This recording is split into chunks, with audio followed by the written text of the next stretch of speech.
ဒါတော့ဟိုဗာလဲညချလို့ရှိရင်ကကြင်ကလို့ရအောင်လဲဆိုဒီမှာ disco light တွေထည့်ခိုင်းတာဒီလိုလုပ်လို့ရတယ်လို့ရတယ်ဒီမှာနော်မီးလေးတွေထည့်ပေးရတယ်ဒါဒီမှာဒါအောက်ထပ်ဒါသူရှိပြီးသားဒီအပေါ်စီလင်တွေကတော့ဒီဂျပန်ရှာရိုးလေးတွေရှိပြီးသားကိုမှကျွန်တော်တို့ကဒါ polish တန်းရှင်းပဲလုပ်ထားလားsorry ဒါဒီအောက်က polish တော့ကတော့မပါဘူးတဲ့ကျွန်တော်ဟို polish တင်ပေးတာနော်တေချာဟုတ်လို့လား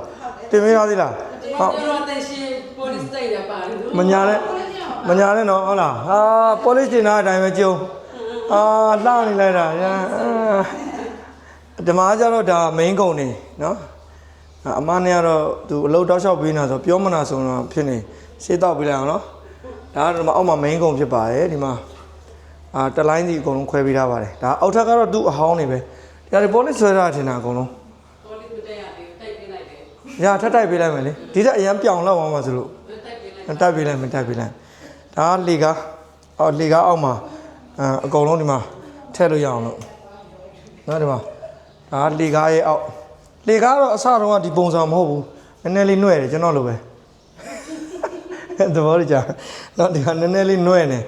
ဒီလေကားတစ်ခုလုံးအကုန်လုံးသူကအင်ရှင်မသူကလေကားကိုအဓိကလုံးဝခန့်ထက်တယ်တောင်းနေသူကနည်းနည်းလူအောင်နည်းနည်းတောင်းလို့တဲ့ဒီလေကားကိုဒီလိုမျိုးတောင်းတင်းနေမှဆိုလို့အကုန်လုံးဒီလက်ရမ်းနေရောဒီတိုင်နေရောဒီခုံနေရောဒီအနင်းပြားတွေရောတေချာ special လုပ်ပေးတာပြီးကျွန်တော်အပေါ်တက်ပြမယ်နည်းနည်းခုံပြလိုက်မယ်နော်ခိုင်နာမယုံပါဆိုလို့ဒါကဒီမှာဒါဟိုပါပေါ့ kitchen ဒါလည်းတန့်ရှင်းလုပ်ပေးတာအဟောင်းပဲနော်ဒါ kitchen မှာကျတော့ကြွေပြားလေးတွေအားလုံးခွာပြီးတော့မှဒီမှာအသက်ခင်းပေးထားတယ်နော်အသက်ခင်းပေးထားတယ်ပြီးသွားလို့ရှိရင်ဒါကကျတော့ဒီမှာကောင်တာလေးပြီးဒီမှာကတော့ချက်မဲ့တုံးမဲ့ပြုံးမဲ့ဘေးစင်ဟိုပါပေါ့ပီယာနိုလို့ခေါ်တာပေါ့နောက်ပိုင်းကတော့ဒီမှာဒါဘေးစင်ရွှေ့နော်ဒီမှာဒါဘေးစင်ဒီမှာ black jade ပဲကျွန်တော်ခင်းနေကြပုံစံပဲပြီးဒီမှာ cabinet လေးတော့သူရဲ့ height light မှာပေါ့သူရသလောက်လေးတော့လုပ်ပေးထားတယ်နော်ဒီမှာကို cabinet ပါပေးတာအပေါ် cabinet လေးပါမယ်ဒီမှာအောက်မှာပါမယ်နော်ဒါမီးဖို့ခုံနောက်မှာလည်းဟိုတာမန် box ထုတ်ပေးထားတယ်ဒီမှာလည်းအများကြီးတင်လို့ရတယ်နော်ဒီကနေချက်ပြီးတော့ဒီမှာအေးစစ်နောက်ကလေလေးတစ်ခုခုနဲ့ရွှေ့လို့ရတယ်နော်ဒီမှာမီးဖို့ခန်းလေးကကြဲလေးနော်ပြီးရင်အောက်မှာကျတော့ဒါဒီမှာဝှက်လျှော်စထားမနေရ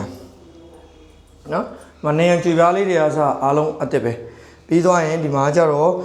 ဘိုးထိုင်းအဟောင်းပဲ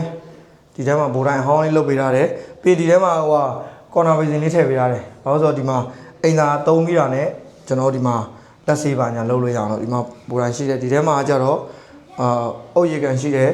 နောက်ပြီးတော့ဒီမှာ pressure pump တစ်လုံးရှိမယ်ပြီးနေရန်ကြွေပြားတွေအားလုံးအစ်စ်ကပ်ပေးထားတယ်ဒါကတော့တကားအဟောင်းလေးတွေကိုပဲလုံးဝလုပ်ထားတာအစ်စ်ပဲအစ်စ်ဖြစ်တော့လုပ်ပေးတာနော်โอเคဒါကတော့အောက်ထပ်လေးမှာပါတဲ့လောက်ကွက်လေးတွေဖြစ်ပါတယ်